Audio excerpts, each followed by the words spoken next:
After you've carefully read the directions and the essay question, think before you write. I think first. Give myself, I don't know, a few minutes to think about it. A good brainstorming, just notes on a paper helps. Or go from brainstorming to the outline to just writing down the actual paper. And hope the teacher gives you as much time as possible so that you can do that.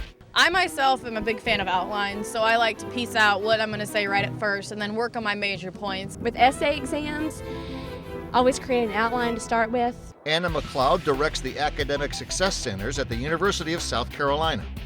Organize your thoughts, stick with that outline. If you run out of time, at least your professor sees you've had the outline and got started that way. I usually try to use the elementary step outlines, basically just do my introduction, my points for my body, and then the conclusion, how I want to sum up my entire essay.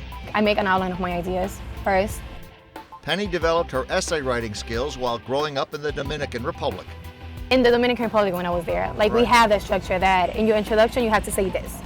In the center you have to say this, and your conclusion you have to say that. So I have that, and I always do it.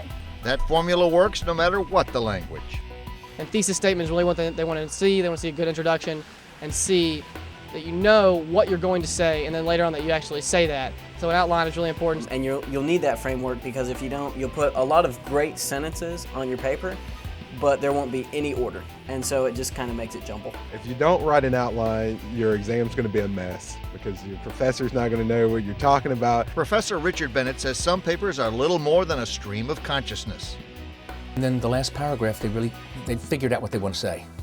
So I'm wading through 10 pages to find the last paragraph where they really thought what they wanted to say. So I instruct them. I say, look, you don't have to do it, but take my word for it. Do an outline, take the first 5-7 minutes of this exam period, do that outline, then stick with the outline. Now, it doesn't need to be real detailed outline. No. Do a very, can be a very general outline, just the main topics I plan to cover in which order, what are the supporting ideas that go along with those topics. Not outlining everything, because that's writing the essay. Outlines not only prevent rambling essays, they save precious time. When you don't know exactly what you're writing, you're spending too much time focusing on things that aren't important, and you run out of time when taking that exam. Outlines produce more focused, smooth-flowing essays and sometimes a higher grade. A lot of test answers are also graded on how well they fit together and how well they're integrated with the question, so it's important to kind of have an idea of what you want to say. It is more impressive if you can make it somewhat structurally sound, and outlines definitely help with that. As we've discussed, with essay questions, it's a good idea to think before you write. Here's the plan. Brainstorm the question.